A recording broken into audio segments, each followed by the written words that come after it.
Alright, so we're doing week 6 of Iron Reach, starting with MTC versus Luna. And this is the Mistings League? Fairings. Fairings, okay.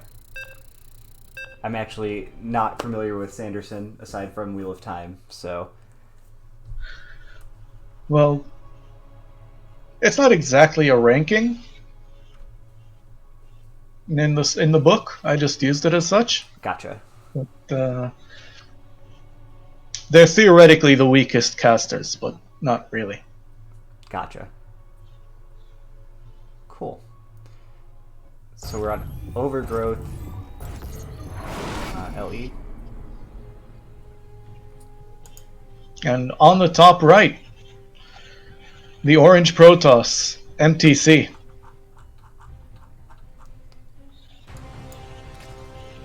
And on the bottom left, the hero, Luna.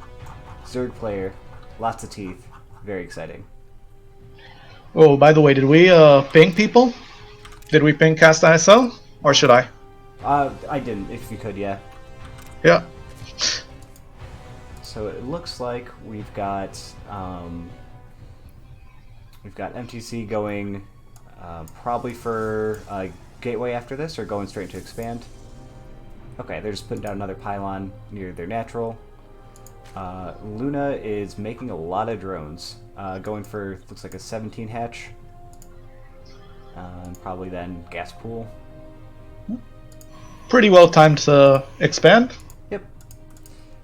Yeah, 16 And the hatch is gas? more the meta now, but 17 hatch is still solid. That's what I do in ZVT still, just because you're not too worried. The 16 hatch is important in ZVP, where Protoss are going to be dickheads. Yep. Yeah, nothing worse than seeing a probe in your natural right as your drone shows that up there. Yeah. Would be nice to see a spawning pool soon. Yes. Um, Yeah. Yeah. But all in good time. Yeah. MTC mining gas pretty heavily. Luna putting down a spawning pool.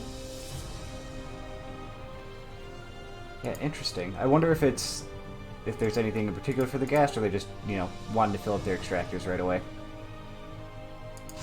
Going into Cybernetics Core, Gateway, and another pylon. This wall seems a little far out, but, I mean, it's also understandable. I don't know how walls work. Yeah, this map looks like a bit of a difficult map to wall, honestly. Yeah. So you might want to do it a little bit more back, like where these pipes are. Right, yeah. That's still pretty wide, though. Yeah. Yeah. It's not a very easily... No, actually, I think this wall is mostly well placed. Yeah. Now that I look at it, this choke is very much identical, except it'll bring more room. Oh, okay, I see it. Yeah. Yeah.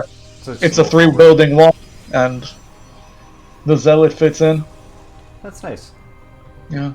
We got a And third. we're gonna put a third down. Yeah. Yep, third from Luna. That's an aspect of this league that I didn't think about, but has been pretty cool, which has been dealing with walling in weird maps, and getting that Reaper wall in the right place in maps with the Reaper wall. Yeah, no, that's true. Yeah, some of the maps are just odd. I think I definitely have looked at maps and be like, okay, since I play a lot of ZVZ, what are maps that are easy to wall off on 2-base if I need to? So got an interesting wall here with like 3 spine crawlers. The nice thing with crawlers is that you can always rearrange them. Yeah. And a spore crawler as well. So just nice and tucked in case anything weird comes their way. Yeah. So This will stop. This is the wall of a player who's seen too many DTs. they must have been playing Hero recently. Yeah. Cool. So we got Warp Gate on the way, and a Stargate coming out as well. Meanwhile, we've got a third up for Luna. Where are they at drone-wise? 32 drones. It's not bad. And they're just making more, getting Hydralisks out. Do they see the Stargate? They don't. They're just getting ready. Nope, they did not see it. Oh no, they... Yeah, they don't. So, +1 out the way for MTC. And I wonder if it's going to be a commitment to Stargate units, or if it's just going to be a few to poke, do some damage, It looks like a Phoenix, and Phoenix has never come alone, Okay. and it's going to stop this Overlord from watching. But it's just hanging out. It's on the outside looking in. It's got a very, very big pillar to watch from. That's true. It's spacious. Yeah. Phoenix lets the cannon see it, and between the Phoenix and the cannon, it's gonna die. It's gonna make its dying cow sound. Oh, Gore Pinata. Beautiful. So, Hydralisk's on the way. Yep. And let's say they've got 44 drones, so it's 2 base saturation, and then starting to drone up the third as well. And I think Luna's in a pretty good spot. Yeah, Luna's got the. She's definitely got the income lead. Yeah, and it has an Overlord spotting for a potential third over here. Yeah, I'm not sure where you'd want to take your third on this. The line base would tell you to go to the line expand, but I think the triangle one's slightly closer. It's slightly closer, but it's much harder to defend, I think. Yeah, it's kind of out there. The line one doesn't require that much more stretching out to defend. Yeah, just opens up the right flank a little more. But yeah, that's the other thing with doing all the maps is we get into some weird I don't know how this map works. Yeah, this is definite, but Luna's fifth base is definitely a surprising one. I think that's the natural place you'd want to go, right? 1, 2, 3, and that's clearly the optimal fourth up there, in the opposite corner of your main. Yeah. So we got. It's actually pretty interesting because both of its entrances are the same direction. Oh, that's true. So relatively safe ninja base. Yeah, and there's really no reason for MTC to be going that way. Granted, now I say that, there's a Phoenix flying over everywhere, but it gets shot down. Yeah, and we've got... Did the Phoenix itself get shot down? Or I didn't see that. Yeah, over the third of Luna. Yeah, yeah. So, we've got a probe dancing around in the middle of these stalkers. I was trying to go out and make trying to nexus. get out, but the wall is too good. Yeah, stalkers won't move. Yeah. I think if they clicked on the minerals, it would go through, because they could just mineral walk through and then do all of that. But, well, we've got Hydras that are causing a problem, but now it gets out. The Hydras are there to let the probe through. Yeah. So they did okay. Yeah. And then a carrier's out on the way as well. Yeah, the carrier's out, but I don't think a carrier is good against 10 Hydralisks. Yeah. No, they can probably take out the interceptors and the Hydras take out the carrier as well. Yeah. They focus down the carrier. We do have 2 more Stargates in the main. And I think if they get to a decent number of carriers, especially if they kind of abuse the high ground, since there's nothing to look up here for the Hydras, they could probably pick off some of them. Not really, because a carrier attack does leave the high ground, so they will be able to kill all the interceptors relatively quickly. That's true. Plus, I mean, and now they're pretty much down. Yeah. Luna's double expanding and getting workers and Hydralisks. And will the carriers... I love the Hydralisk melee attack. Oh, where they just kind of headbutt the structures? They sort of flail with their sides. And, yeah. So that's the game. So MTC, unfortunately, loses the first game as Luna is victorious. Getting up to 6 bases. Impressive. Yeah. So now we're going into game 2. On Zen, LE. Nice. This is, I do like this map, but I think I only ever played ZVZs on it. I think nobody else really wanted to play on it. It's a difficult map. It's a strange one. Oh yeah, for sure. Aesthetically, I like it a lot. Yeah. Aesthetically, it's wonderful. I also love the design. I love the weird pocket base that's so close to the main. I love a lot of things about it. But... Yeah, Definitely seen some weird interactions down here with the pocket bases. Yeah. Another neat thing about the map, too, is that we have these little mineral and grass patches in the middle that makes Yeah. you filter down to like single file to get through unless you mine out the minerals here. And give an alternate attack route into the main. Make it very hard to wall, actually. Yep. Which is probably why only Zerg players liked it. Yeah. One of the things that I would do on it is when I would expand to the natural, I would put like my evolution chamber to block off the ramp, just so that you have only one entrance to that base there. Yeah. Well, on the bottom left, we have the orange Protoss MTC. Yep. And then the upper right, we've got Luna, the purple Zerg. And we're gonna see what these guys are gonna do in the second game. I do like that MTC is putting their pylons on the low ground and then putting their pylon to block off that ramp here too. Yeah.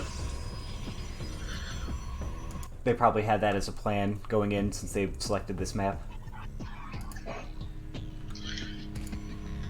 Yeah.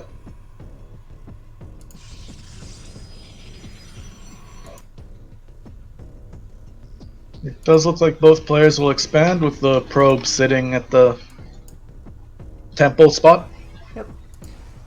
Yeah, I feel like they probably could have waited to take their extractors until after they put down their Nexus, but I also don't know Protoss, so I don't know if that's what you'd want to be doing. No, you don't want. Okay. You want to. Sorry. One assimilator is good. If you do the other one, you should be doing a cheese generally. You should be doing something with that gas. Gotcha. Well, it looks like they just took it and then aren't using it yet. Yeah. Which is fair. You don't want to get later in the game and just be like, oh no, I forgot to take my assimilator. Yeah. I had a ladder game like that today. I put gas on all my bases except for my first. Oh no. Yeah, I always forget my second extractor in my main. It's just... Yeah, luckily I was playing Zerg, so. Oh, fair. So, we've got Luna taking a third, keeping an eye on the base down here, and I think this is a full wall. So, MTC is going to probably be turtling up a little bit. Well, I mean, it's a wall. It's a wall, but that can be blocked by one unit, I think. No? Yeah. Okay. It's a wall unit can pass through. Gotcha. Okay. Man, I don't know how Protoss structures work. Okay. It's Protoss structures and superhuman maps. Fair. I like that map maker. He makes very odd maps. Yeah. No, MTC moves a lot of his workers to the natural. interesting. Yeah. I guess just trying to even things up. Yeah. Yeah, and especially if both of the nexuses are rallying to their own minerals. I mean, yeah, it's not bad. No, not at all. Massing zealots. But I mean, they're slow zealots sitting in a wall. It would be good to have like get charge or. Okay, then putting down a Stargate. So I wonder if they're just using their zealots to mineral sink while they're waiting to save up their gas for Stargate units. Yeah. But Stalker's on the way out. Very nice.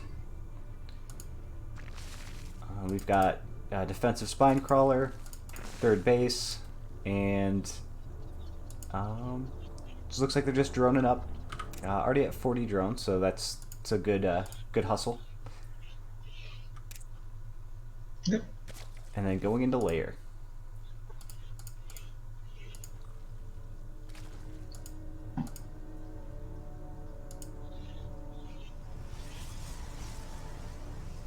So I think Luna sees the Stargate, so she should know that there is air units coming. Yes, Luna sees it. Oh yeah, puts down 2 spore crawlers. That Overlord sees a lot. Yeah. And then yeah, fleet beacon coming down, so probably going back into carriers again. How feasible is 2-base carrier? Can you get enough resources to get a decent enough army off too? So I don't know if you saw that website that gives you automatic build orders if you want to rush a certain amount of a certain unit Mm-hmm. for Protoss. I think yeah, I remember. It's just like, hey, I want to have So 80 to Zerglings in rush this out unit. 4 carriers, I think the the website required 2 bases. Gotcha. Well, it looks like that's a moot point as MTC's probe manages to get through and take their third. This time the Stalkers were not blocking the way. In general, it's acceptable to go into carrier. It's accepted that you go into carriers after your 4th base Gotcha. Okay, so we because see... they're just such sinks for every resource in the game. Fair. You know, supply, minerals, gas, and time. They just take so much of all of it, and they're worth it. But hi, Shadow Spy. Hey. So we've got a Void Ray coming out, and then a carrier. Got +1 weapons for ground and air, a 4th base coming out for Luna, and they're starting to make some units now, making some Zerglings and some Hydralisks. They're pretty equal on workers, which is actually an advantage for Protoss. Yeah, for sure. Probes are pretty efficient. Yeah. I think the way that it works is that normally if you're chrono boosting probes, the Protoss gets ahead early on, but after you get the queens out, you should be able to just power drone past the probe count. Yeah. But that being said, getting up to around, I think they're going to end up around 66 drones. That's a good place to stop, make some army, get ready to defend, maybe poke a little bit.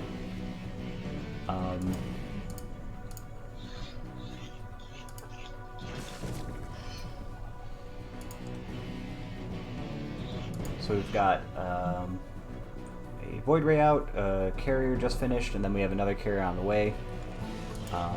Putting some cannons up in the wall in the 3rd, and Luna just being a little passive, just droning up. Yeah, both of these players staying to their side of the map, respecting each other's space. No, I mean, don't forget injects, but Luna's absolutely on top of her injects. I mean, those queens are on low energy. Yeah, and they're spending their money pretty well. They have a bit of a gas bank, but that also just happens until you get your higher tech units. So Luna sends some Zerglings out to try and deny the 4th, but they get mollywopped by these units, and Hydralisks come out single file. yeah. And they're going to kill the carrier, maybe? Oh no, the carrier survives. Oh, maybe this lone Hydra? Nope, they think better of it and back off. Yeah. Yeah, that's one of the weird things with this map, too. Like, if you come through these sections, getting forced out single file can really mess up your day. And the carrier's regenerating shields pretty quickly. Yeah.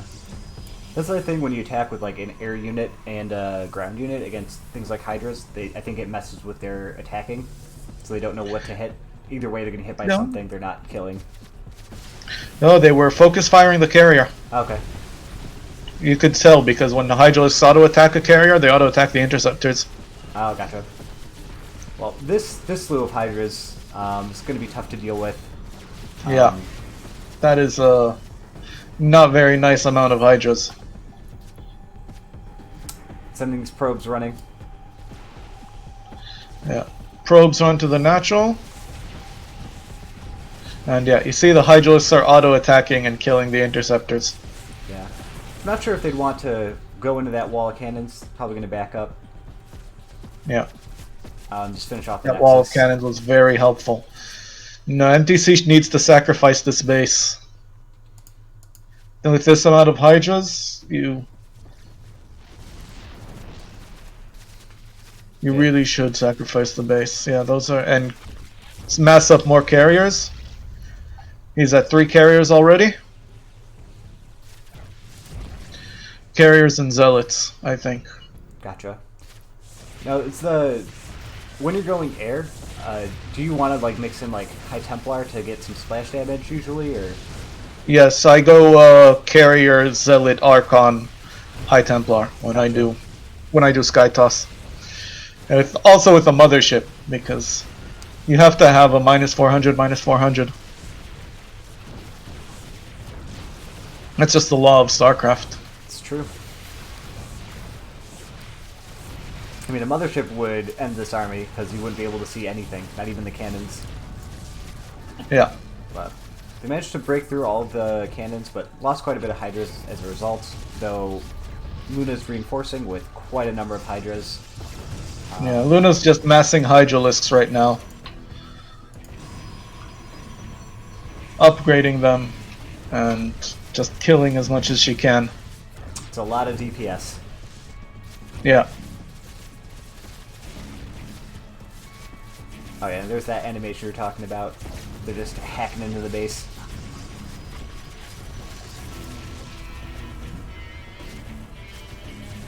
An anecdote I heard is that Hydralisks were intended to be a melee unit in StarCraft 1. That would make sense. They were designed as one, and then the developers realized Zerg just didn't have ranged units, so they were remade. Interesting.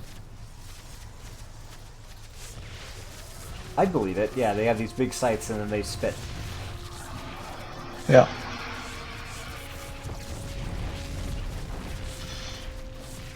So it looks like... Yeah, carrier comes out and is gonna die immediately. Yeah, I think when you have this number of Hydralisks just into your base, it's... writing's on the wall.